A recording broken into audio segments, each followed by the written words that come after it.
Miseensi maatii hayyuu duree ABO obbo Daawud Ibsaa 8 fannoo Amaaraa riphee lolaa federaalaa Yifruu jedhamuun hoogganamaniin butamanii turan 4 ajjeefamuun 4 ammoo guyyaa 9 booda gadi lakkifaman jedhame. Humni fannoo fi milishaa Amaaraa jedhaman kan mootummaa naannoo Amaaraa, mootummaa federaalaa fi biltsiginnaa Oromiyaan deeggaramanii itti yaadanii firoota hayyuu duree adda bilisummaa Oromoo obbo Daawud Ibsaa kan ta'an namoota 4 ajjeesuun namoota 4 ammoo ukkaamsuun guyyaa 9 booda gadi dhiisuu maddeen nuuf himanii jiru. Godina Horroo Guduruu Wallaggaa aanaa Horroo Bulluq ganda guddinaa Abunaa kan jiraatan firoonni obbo Daawud Ibsaa achuma aanaa Horroo Bulluq ganda guddinaa Abunaa keessatti gochi garaa jabinyaa kun irratti raawwatame jedhu maddeen keenya. Namoonni ajjeefaman kunneen maanguddootaa fi daa'imman yoo ta'an isaanis Addee Lallisee Shifarraa Kumsaa umrii 60, Dargaggoo Roobaa Firdisaa Jabeessaa umrii 23, Qixxataa Duulaa Abboomaa umrii 16, Addee Adaanech Aboomaa Dursaa umrii 30 kanneen ajjeefaman yoo ta'an shamarree Warqee Lammaa Qalbeessaa, shamarree Ilfee Shifarraa Kumsaa, shamarree Lallisaa Taammiraa Asaffaa, shamarree Misgaanee Nagaasaa Shifarraa kan ta'an ammoo humna faannoo Amaaraa kanaan ukkaanfamuun guyyaa 9 booda kaleessa Randala 24,2022 gadi dhiifaman jedhu maddeen keenya. Ajjechaa firootan obbo Daawud Ibsaa kana irratti faannoo Amaaraa tumsuun waliin kan raawwatan dhalattoonni Amaaraa aanaa Jaardagaa jiraatan Tamacha Qaasimii fi Adam Qaasim irratti hirmaachuun ajjechaa suukaneessaa sana warra raawwate keessaa tokko ta'us odeessi arganne ni ifoomsa. Riphee lolaa federaalaa kan ta'e nama Yifruu jedhamuun hoogganamu itti yaadamee firoota obbo Daawud Ibsaa irratti ajjechaa kun raawwachuunis baramee jira. Hayyuu dureen adda bilisummaa Oromoo obbo Daawud Ibsaa erga mootummaa biltsiginnaan mana keessatti hidhamanii waggaa guutuuf kan deemu yoo ta'u dhihoo kanas milishaan biltsiginnaa mana jireenyaa haadha obbo Daawud Ibsaa ibiddaan barbadeessuun isaanii ni yaadatama. Balaa ibiddaa mana jireenya waliinii tokko irratti qaqqabee lubbuun daa'ima tokko darbe. Guyyaa kaleessaa magaalaa Finfinnee kutaa magaalaa Lammii Kuuraatti mana jireenya waliinii tokko irratti balaa ibiddaa qaqqabeen lubbuun daa'ima tokko yoo darbu daa'imman 2 irra miidhaan qaqqabee jira. Balichi kan qaqqabe kutaa magaalichaa aanaa 4 iddoo mana waliin jireenyaa Arraabsaa jedhamutti ta'uunis ibsamee jira. Balichaanis daa'imni waggaa 6 lubbuun wayita darbu obboleettiin daa'ima kanaa aara ibiddichaan ukkaanfamuun balaan irra ga'ee jira. Wayita ibiddichi mudatutti mana keessa kan turte hojjettuun mana keessaa umriin ishee waggaa 18 ta'e darbii lammaffaarraa utaaluun of oolchuuf yaalii taasifteen miidhaan cimaan irra gahee jira. Miidhamtuu kanaafis deeggarsi wallaansa fayyaa taasifamaa fi jiraachuu koomishiniin hooggansa sodaa balaa magaalaa Finfinneetti ogeessi hariiroo uummataa koomishinichaa obbo Nigaatuu Maammoo himanii jiru. Balaa qaqqabeen qabeenyi birrii 50,000tti tilmaamamu kan barbadaa'e yoo ta'u hirmaannaa hojjettoonni balaa ibiddaa taasisaniin ibiddichi osoo hin babal'atiin dhaamsamee jira. Sababni balichaa elektirikiin kan wal qabate ta'uu obbo Nigaatuun dabalanii himanii jiru. Oduma wal fakkaatuun balaa ibiddaa magaalaa Bulee Horaatti uumameen qabeenya irra miidhaa geessise. Magaalaa Bulee Horaatti balaan ibiddaa yeroo sadaffaaf sababa boba'aatiin uumame qabeenya irra miidhaa geessisuun isaa ibsamee jira. Magaalaa Bulee Horaatti yaaddoo ta'aa kan dhufe balaan ibiddaa sababa boba'aatiin gahaa jiru yeroo sadaffaaf uumamuun waajjirri poolisii magaalichaa ibsee jira. Balaa kanaan qabeenyi barbadaa'us lubbuun namaa kan hin darbin ta'uunis himamee jira. Itti gaafatamaan waajjira poolisii magaalaa Bulee Horaa saajin olaanaa Galgaloo Mi'eessaa madda balaa uumamee qorataa akka jiran himanii jiru. Qoqqoodamnii fi dhibdeen keessoo isaatti hammaataa waan dhufeef biltsiginnaan walgahii ariifachiisaa taasisuuf jedhame. Dhibdee fi qoqqoodaan biltsiginnaa keessatti uumamee fi yeroo dhihoo asitti babal'ataa dhufe sadarkaa digumsarra waan ga'eef waltajjii koree giddugaleessa paartichaa waamuun dhagahamee jira. Paartiin biltsiginnaa yaa'ii osoo hin gaggeessin filannoo taasisuun faallaa seera hundeeffama paartilee siyaasaa akkasumas dambii ittiin bulmaata paartichaa kan cabsedha jechuun komatamaa kan turee fi kunis dhibdee keessoo sirnichaa hammeessuun qondaalonni biltsiginnaa wal diigaa akka jiran mul'ataa dhufee jira. Jeequmsi keessoo biltsiginnaa dameewwan paartichaa keessatti hammaataa dhufe kunis sadarkaa digumsarra waan ga'eef Abiy Ahmed waltajjii ariifachiisaa koree giddugaleessaa waamuun maddeen oduu sirnichaatti dhiyootaan mirkaneessanii jiru.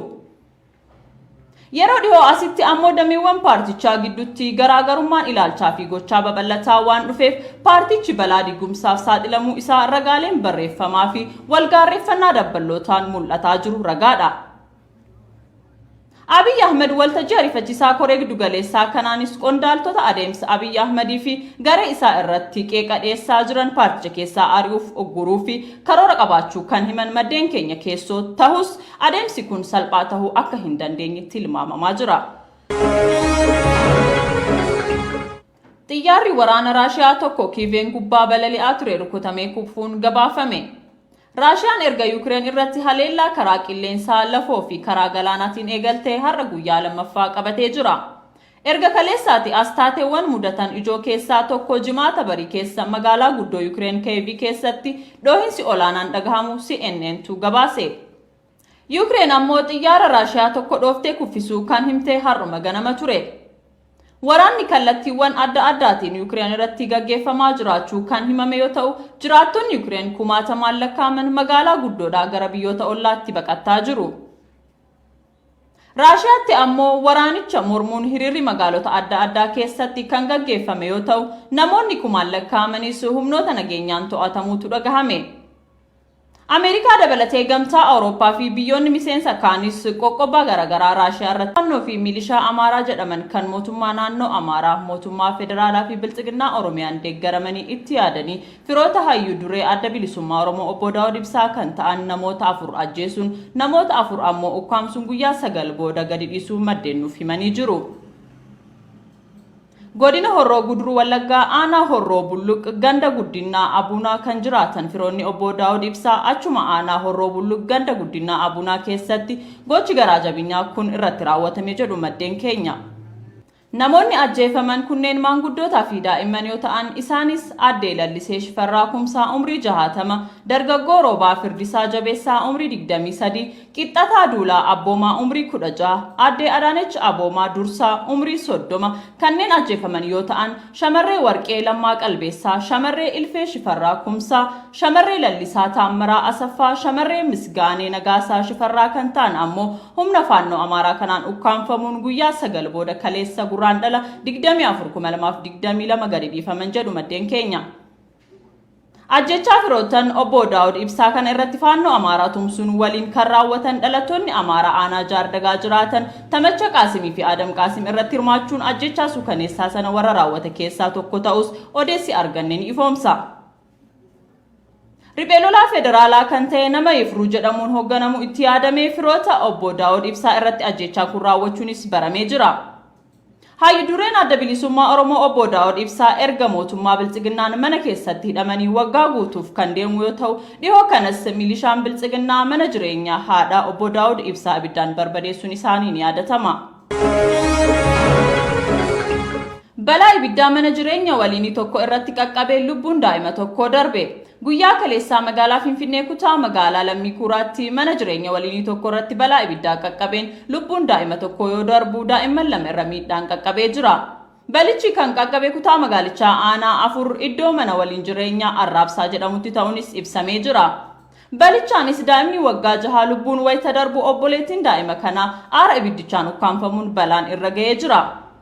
Wayita ibiddichi mudatutti mana keessa kan turte hojjettuun mana keessaa umriin ishee waggaa 18 ta'e darbii lammaffaarraa utaaluun of oolchuuf yaalii taasifteen miidhaan cimaan irra gahee jira.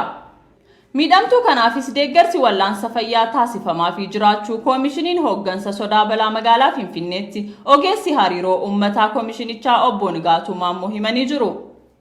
Balaa qaqqabeen qabeenyi birrii 50,000tti tilmaamamu kan barbadaa'e yoo ta'u, hirmaannaa hojjettoonni balaa ibiddaa taasisaniin ibiddichi osoo hin babal'atiin dhaamsamee jira. Sababni balichaa elektirikiin kan wal qabate ta'uu obbo Nigaatuun dabalanii himanii jiru.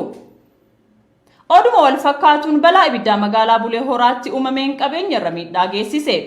Magaalaa Bulee Horaatti balaan ibiddaa yeroo sadaffaaf sababa boba'aatiin uumame qabeenya irra miidhaa geessisuun isaa ibsamee jira.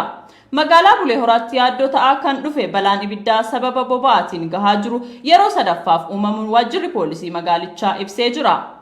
Balaa kanaan qabeenyi barbadaa'us lubbuun namaa kan hin darbin ta'uunis himamee jira. Itti gaafatamaan waajjira poolisii magaalaa Bulee Horaa Saajin Olaanaa Galgaloo Mi'eessaa madda balaa uumamee qorataa akka jiran himanii jiru. Qoqqoodamnii fi dhibdeen keessoo isaatti hammaataa waan dhufeef biltsiginnaan walgahii ariifachiisaa taasisuufi jedhame. Dhibdee fi qoqqoodaan biltsiginnaa keessatti uumamee fi yeroo dhihoo asitti babal'ataa dhufe sadarkaa digumsarra waan ga'eef waltajjii koree giddugaleessa paartichaa waamuun dhagahamee jira. Paartiin biltsiginnaa yaa'ii osoo hin gaggeessin filannoo taasisuun faallaa seera hundeeffama paartilee siyaasaa akkasumas dambii ittiin bulmaata paartichaa kan cabsedha jechuun komatamaa kan turee fi kunis dhibdee keessoo sirnichaa hammeessuun qondaalonni biltsiginnaa waldiigaa akka jiran mul'ataa dhufee jira.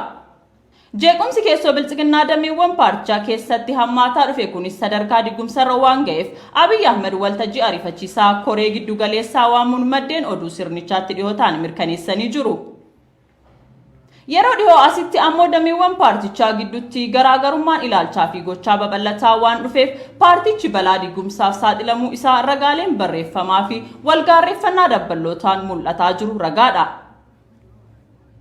Abiy Ahmed waltajjii ariifachiisaa koree giddugaleessaa kanaanis qondaaltota adeemsa Abiy Ahmedii fi garee isaa irratti qeeqa dhiyeessaa jiran paarticha keessaa ari'uuf ogguruu fi karoora qabaachuu kan himan maddeen keenya keessoo tahus adeemsi kun salphaa tahuu akka hin dandeenyetti tilmaamamaa jira. Xiyyaarri waraana Raashiyaa tokko Kiiveen gubbaa balali'aa ture rukutamee kufuun gabaafame. Raashiyaan erga Yuukireen irratti haleellaa karaa qilleensaa lafoo fi karaa galaanaatiin eegaltee har'a guyyaa lammaffaa qabatee jira. Erga kaleessaati as taateewwan mudatan ijoo keessaa tokko jimaata barii keessa magaalaa guddoo Yuukireen Kiyev keessatti dhoohinsi olaanaan dhagahamu CNNtu gabaase. Yuukireen ammoo xiyyaara Raashiyaa tokko dhooftee kuffisuu kan himte har'uma ganama ture. Waraanni kallattiiwwan adda addaatiin Yuukireen irratti gaggeeffamaa jiraachuu kan himame yoo ta'u, jiraattonni Yuukireen kumaatamaan lakkaa'aman magaalaa guddoodhaa gara biyyoota ollaatti baqataa jiru. Raashiyaatti ammoo waraanicha mormuun hiriirri magaalota adda addaa keessatti kan gaggeeffame yoo ta'u, namoonni kumaan lakkaa'amanis humnoota nageenyaan to'atamuutu dhagahame.